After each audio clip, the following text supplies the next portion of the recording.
India टुडेचा सर्वे आला आहे 2000 India टुडेमध्ये की लोकसभा जर इलेक्शन लागलं तर महाविकास आघाडीला महाराष्ट्रामध्ये 48 जागा त्यांच्या बाजून जाते आणि 48 ते 48 जागा हे महाविकास आघाडीच्या बाजून जातील आणि एकनाथ शिंदे भारतीय जनता पार्टी याला 14 जागा ते 16 जागा 34 ते 48 गेले की भोपळा राहतो, काहीच राहत नाही. खरं म्हणजे मुठभर लोकांमधून किंबहुना सर्वे केल्यानंतर वस्तुस्थिती समोर येत नाही. माझ्याकडे आकडे आहेत, देशभरातल्या किती लोकांना भेटून हा सर्वे केला, मी त्याच्यात आकड्यात जाऊ इच्छित नाही. परंतु मुठभर लोकांमधून सर्वे करून खरे आकडे वस्तुस्थिती आपल्याला मांडता येणार नाही, वास्तव आपल्याला लोकांसमोर आणता येणार नाही. आपल्याला मला सांगायला या ठिकाणी आनंद होतोय की आता नुकत्याच झालेल्या ग्रामपंचायतीच्या निवडणुका झाल्या, त्यामध्ये मिळालेलं जे यश आहे ते जर आपण डोळ्यासमोर ठेवलं असतं तर त्यांचा जो अंदाज आहे आकड्यांचा त्याला मोठा आधार मिळाला असता.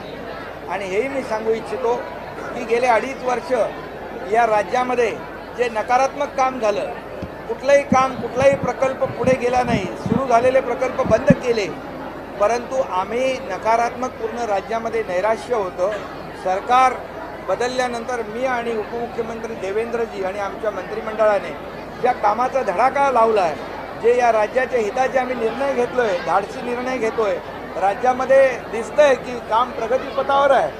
मग एकीकडे सकारात्मक काम करणाऱ्या लोकांना जनता मतदान करेल की ज्यांनी प्रकल्प थांबवले, जे राज्यामध्ये नैराश्याचं वातावरण निर्माण झालं त्यांना मतदान करतील, हा एक प्रश्न मला विचारायचा आहे. आणि या महाराष्ट्रातली जनता सुज्ञ आहे, या महाराष्ट्रातली जनता जाणकार आहे. येणाऱ्या ज्या महापालिका आणि जिल्हा परिषदेच्या निवडणुका होतील त्यामध्ये तर मोठा सॅम्पल सर्वे मिळेल आणि ग्रामपंचायतीमधला सॅम्पल सर्वे देखील मोठा होता. ते आकडे त्यांनी डोळ्यासमोर ठेवले नाहीत माझ्या मते. आणि येणाऱ्या महापालिका आणि जिल्हा परिषदेच्या निवडणुकांचे आकडे आणि त्याच्यामध्ये मिळणारं यश हा सगळ्यात मोठा सॅम्पल सर्वे असेल. त्याने असं धरलेलं आहे की होणारी आघाडी, त्याला मिळणारी मतं, आता संभाव्य आघाडीला मिळणारी मतं गृहीत धरून फक्त आकड्याची बेरीज केली तर ते कोणीही सांगू शकेल की असं होईल. परंतु मी आपल्याला सांगतो, राजकारणामध्ये आणि निवडणुकांमध्ये 2+2 4 होत नाही. आणि आता कोणाची आघाडी होईल, कोणाची आघाडी तुटेल हे आताही मलाही सांगता येणार नाही. पण बाळासाहेबांची शिवसेना आणि भारतीय जनता पक्ष या राज्यामध्ये अतिशय चांगलं काम करते आहे. हे सरकार लोकांचं आहे, सर्वसामान्य लोकांना न्याय देणारं आहे आणि त्यांनी हेही म्हटलेलं आहे. आणि त्यामुळे जनता कुणाला प्रतिसाद देणार आहे हे लोकांनी आता ठरवलं आहे. त्याचे आपल्याला उदाहरणं, त्याचा लोकांचा, जनतेचा जो रिस्पॉन्स आहे तो आपल्याला समजून येतोय. मला एवढंच सांगायचं आहे की त्यांनी आदरणीय प्रधानमंत्री महोदयांना म्हणजे NDAचं सरकार येईल आणि प्रधानमंत्री महोदयांची लोकप्रियता वाढते हे म्हटलंय. मग महाराष्ट्रामध्ये काय वेगळं आहे का? आपल्याला मी सांगतो की निवडणुका कधी होऊ द्या. ते म्हणतात की निवडणुका आता झाल्या तर आता तर निवडणुका नाहीत, परंतु आजही आम्ही आघाडीवर आहोत, म्हणजे पुढे आहोत. आणि जेव्हा निवडणुका होतील तेव्हाही आम्ही पुढे राहणार आहोत. या राज्यातल्या जनतेने ठरवलेलं आहे. त्यामुळे या ओपिनियन पोलचा आनंद 1.5 वर्ष ज्याला घ्यायचं त्याला घेऊ द्या. कोणाला हर्षवायू झाला असेल त्याचा आनंद मी हिरावून घेऊ इच्छित नाही. त्यांच्या आनंदामध्ये त्यांना राहू द्या. 1.5 वर्ष असाच आनंद व्यक्त करू द्या. आम्ही आमचं काम करत राहू. सरकारचं लोकांना हवं ते काम आम्ही करणार आहोत. लोकांच्या मनातलं सरकार आणि सर्वसामान्य लोकांना न्याय देणारं सरकार इथं स्थापन झालेलं आहे. त्यामुळे निवडणुकांची आम्हाला भीती नाही आणि येणारा काळच या सगळ्या तुमच्या सर्वेच्या अंदाजाला उत्तर देईल. उद्धव ठाकरे काल ठाणे दौऱ्यावरती होते आणि या ठिकाणी दौरा केला. आनंद मठात आणि शक्ती समाप्ती केलेली आहे. त्यांचं म्हणणं आहे की माझ्या सोबत जे थांबले ते फक्त निष्ठावंत आहेत, बाकीचे गेलेले आहेत, ते सगळे तिकडे गेलेले आहेत, सातत्य राजकीय पुन्हा एकदा ठाणे दौरा करणार असं. खरं म्हणजे मी बघा, टीकेला, आरोपाला उत्तर द्यायचं टाळतो नेहमी. तर मी कामाने उत्तर देतोय. कामं आम्ही करतो. तुम्ही 2 आरोप केले तर आम्ही दुप्पट चारपट काम करतोय. हे लोकांना भावतंय. लोकांना आरोप प्रत्यारोपामध्ये काही इंटरेस्ट नाही आहे. तुम्ही सकारात्मक काय करताय, आमच्यासाठी काय निर्णय घेताय याच्यामध्ये इंटरेस्ट आहे लोकांना. आणि मी एवढंच सांगू इच्छितो, या राज्यातले 2, 5, 10 नाही तर 50 आमदार एखाद्या पक्षाला सोडून जातात, एखाद्या नेत्याला सोडून जातात.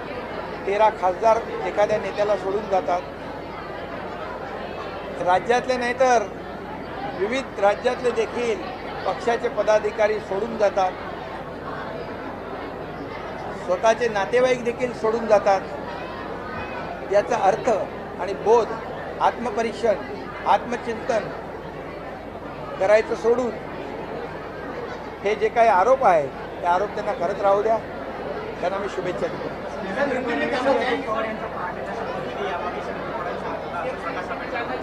आज आदरणीय प्रधानमंत्री नरेंद्र मोदी जी ने परीक्षा पे चर्चा ये बहुत ही अनोखा एक उपक्रम शुरू किया है. ये लाखों जो हमारे विद्यार्थी हैं उनके दिल में परीक्षा के बारे में जो डर है वो निकल जाए.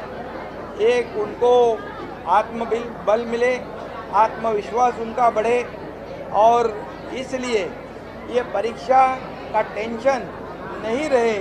एक हेल्दी माहौल में परीक्षा होनी चाहिए और इसीलिए उन्होंने जो उपक्रम शुरू किया है ये लाखों लोगों को, लाखों विद्यार्थियों को बहुत ही फ़ायदेमंद होगा. ये विद्यार्थी हमारे देश का भविष्य है, भवितव्य है.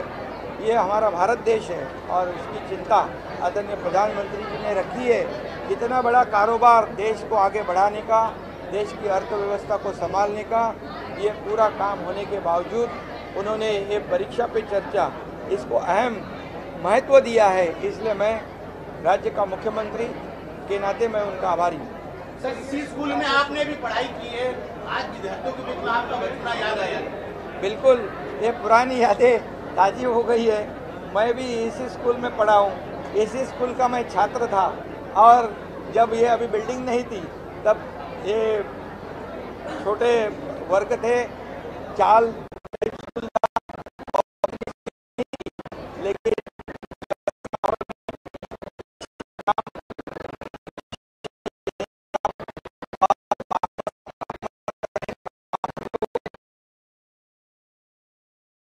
चलते चलते इस राज्य का मैं मुख्यमंत्री बना.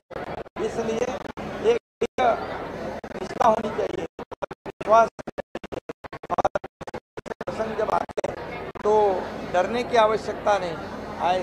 ऐसा उद्देश्य आज के परीक्षा पे चर्चा से विद्यार्थियों में बड़ा मैसेज गया है.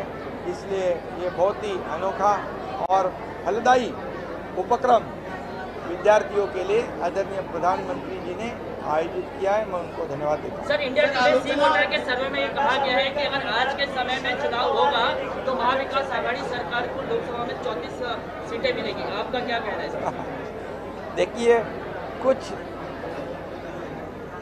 जो सैंपल सर्वे है वो कुछ लोगों को पूछकर किया गया सर्वे है. उसके आंकड़े मेरे पास है. पूरे देश भर में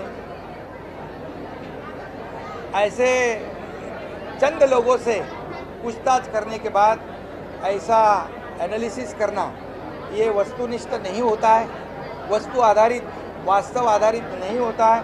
उन्होंने हमारे को जब अभी ग्राम पंचायत के चुनाव हो गए उसमें जो जितने सीटें मिली है उसके आंकड़े नज़र के सामने रखते तो उनके सर्वे को थोड़ा आधार मिल जाता, कोई बेस मिल जाता.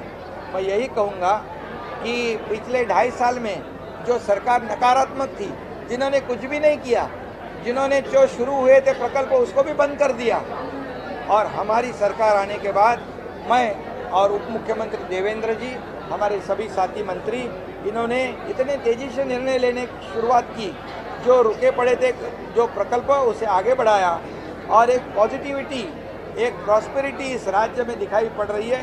तो नकारात्मक जिन्होंने काम नहीं किया उनको लोग पसंद करेंगे, या जो काम कर रहे हैं, ये राज्य को आगे बढ़ा रहे हैं, इस राज्य का सर्वांगीण विकास कर रहे हैं, उनको पसंदी देंगे।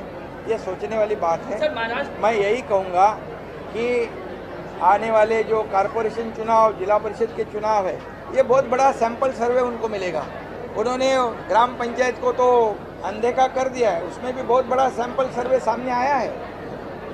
लेकिन आज भी अभी उन्होंने कहा है कि अभी अगर चुनाव होंगे तो ऐसी परिस्थिति है। अभी चुनाव है क्या? चुनाव नहीं है। और लोकसभा के चुनाव जब आएंगे 1.5 साल के बाद, आज भी हम लोग आगे हैं। शिवसेना, बाला साहब शिवसेना और भारतीय जनता पक्ष हम लोग आगे हैं और चुनाव में भी हम लोग आगे रहेंगे। मैं यही कहूँगा कि जो पिछले समय जब महाविकास आघाड़ी को सबको मिलके जितनी सीटें मिली थी, उतनी सीटें अगर वो जीते, उतनी सीटें भी रख पाए तो भी बहुत बड़ी बात है। इतना ही मैं कहूँगा। और जब कई अंदाज आपने भी देखे हैं, पिछले कई चुनाव में, गुजरात का चुनाव हो, उत्तर भारत का चुनाव हो, 2019 में तो प्रधानमंत्री के सामने सब पार्टियां इकट्ठा हुई थी, सब पक्ष इकट्ठा होकर आघाड़ी बनाई थी उन्होंने। तभी भी ऐसे ही अंदाज निकाले थे, क्या हुआ? तो आने वाले क्या नतीजा निकला? बिल्कुल विपरीत नतीजा निकला। आने वाले लोकसभा चुनाव में अब तक के सब रिकॉर्ड आदरणीय प्रधानमंत्री महोदय जी के नेतृत्व में टूट जाएंगे और सब रिकॉर्ड तोड़कर एक बहुत बड़ा विजय, बहुत बड़ी जीत इस देश को आदरणीय प्रधानमंत्री महोदय जी के नेतृत्व में देखने को मिलेगी। सर, महाराष्ट्र के नए राज्यपाल के तौर पे महाजन और प्रकाश आंबेडकरांच्या भूमिकेमुळे त्यांनी शरद पवारांवर गंभीर आरोप केलेले आहेत, ज्याच्यामुळे आता एकमेकांवरती आरोप प्रत्यारोप होत आहेत। म्हणून तुम्ही मगाशी काय सांगितलं, आता आघाडी झाली आहे, ती गृहीत धरून आकडेवारी काढलेली आहे आणि राजकारणामध्ये 2+2 4 होत नाही। आता ते मायनस किती होत आहेत ते मोजत राहा तुम्ही। त्यामुळे आम्हाला काही चिंता नाही, त्यांची चिंता त्यांनी करावी। आम्ही आमचं काम करू, लोकांना सेवा देऊ, या राज्याचा विकास करू। सर, इसी कड़ी में बोल दीजिए कि प्रकाश आंबेडकर ने शरद पवार साहब लेकर टिप्पणी की है, उसके बारे में आप क्या कहेंगे? उनका कहना है कि वो बीजेपी के हाथ में। देखिए, इसीलिए तो मैं कहता हूँ कि आघाड़ी जो हुई है, आघाड़ी को इतने वोट मिलेंगे और इतनी सीटें आएगी, ये तो बहुत बड़ा मतलब कपोल कल्पित एनालिसिस है, उसमें मैं जाना नहीं चाहता हूँ। उनको आघाड़ी मुबारक हो। धन्यवाद।